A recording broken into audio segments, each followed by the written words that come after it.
Right now, somewhere in your home, there is a drawer with a knife in it. That knife has a longer history than you could possibly imagine.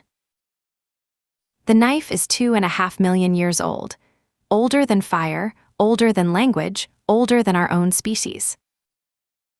To understand where it came from, go back to East Africa.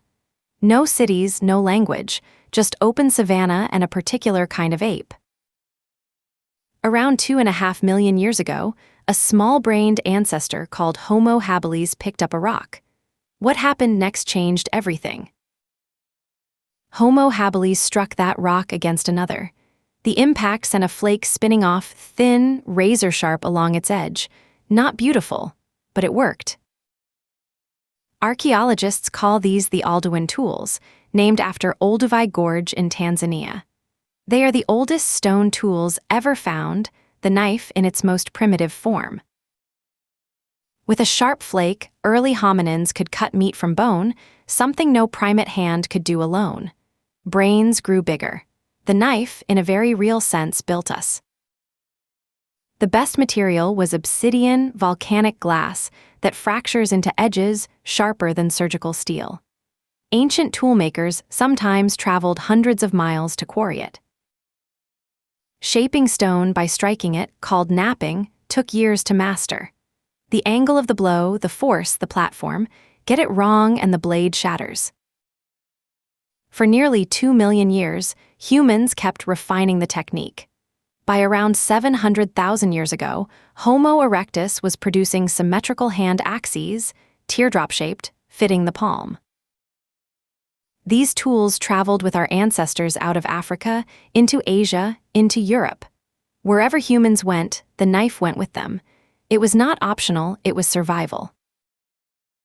During the last ice age, around 40,000 years ago, modern humans were crafting blades of extraordinary thinness from flint, pressure-flaked with bone tools. These people were artists. Around 10,000 years ago, agriculture changed everything. Settlements meant new demands, knives for harvesting grain, preparing new foods, building permanent homes. Around 5000 BCE, in the ancient Near East, someone discovered that a greenish rock, when heated, poured out liquid metal. Copper. You could cast it into shapes impossible in stone. Mix copper with tin, and you get bronze, harder, sharper, longer lasting. By around 3000 BCE, bronze knives were spreading across Egypt, Mesopotamia, and the Indus Valley. Egypt's smiths produced blades of exceptional quality for ritual and warfare.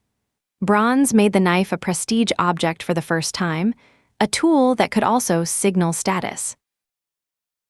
Around 1200 BCE, iron began replacing bronze across the Mediterranean.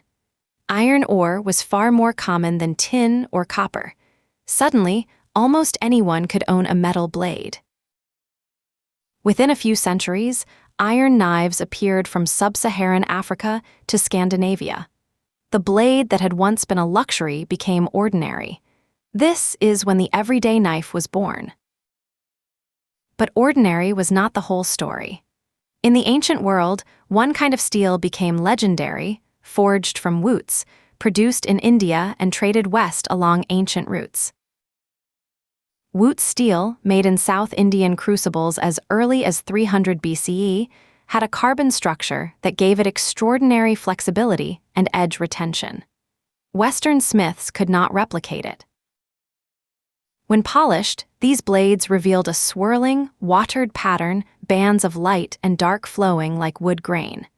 This became known as Damascus steel, named for the Syrian trading city.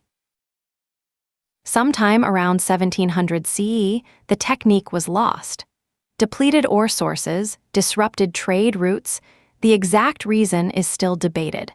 Modern metallurgists have been trying to reverse engineer it ever since. In medieval Europe, the knife had a very specific role at dinner. You did not receive a knife at the table. You brought your own, worn on your belt always. Wealthy or poor, you drew your personal blade to spear food and cut meat.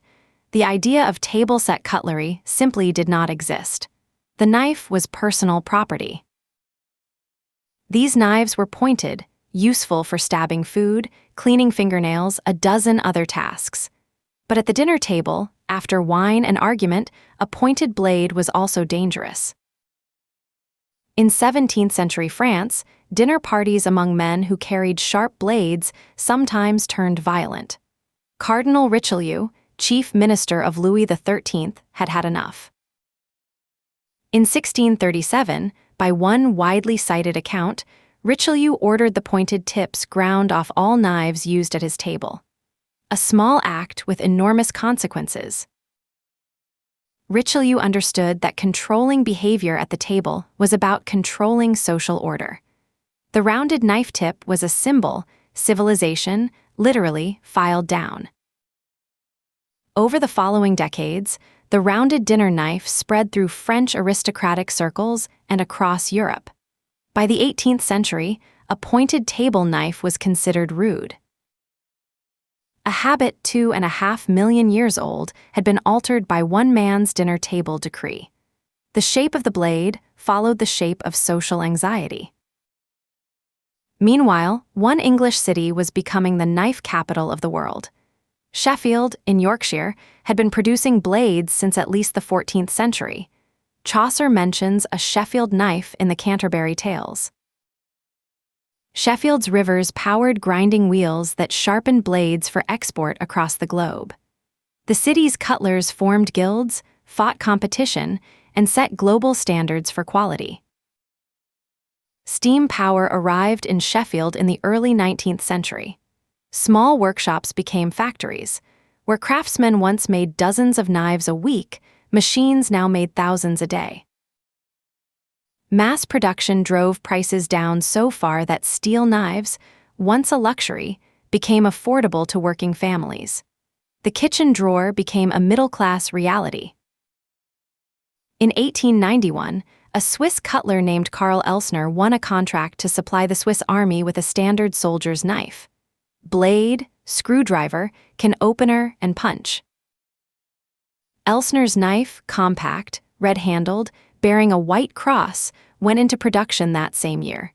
He later added a second spring to fit more tools into the same slim handle. American soldiers discovered Swiss Army knives during World War II and brought them home. By the 1950s, the knife was in American shops, in films, in pockets everywhere. On the other side of the world, Japanese bladesmiths had developed a completely different tradition, drawing on sword-making techniques refined over centuries, using a single bevel edge for extraordinary precision. A Western chef's knife has a double bevel, angled on both sides. A traditional Japanese yanagiba has a single bevel, one flat face, one angled. The difference shapes an entire cuisine. Today, the two traditions are in constant conversation. Western cooks reach for Japanese judo knives. Japanese kitchens run German steel. The knife has become a global language with many dialects.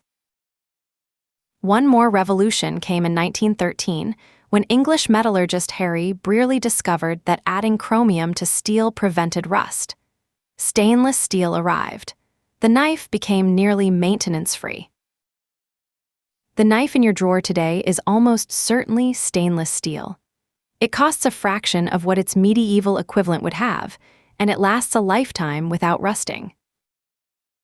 Nearly every country on Earth regulates blade length or concealed carry, an echo of Richelieu's anxiety written into statute.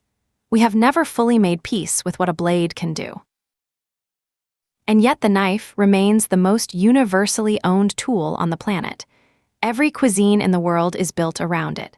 Every culture has a specific blade for specific tasks. When you slice an onion, the biomechanics of your grip are not entirely unlike Homo habilis striking that first flake 2.5 million years ago. Same hand, same purpose.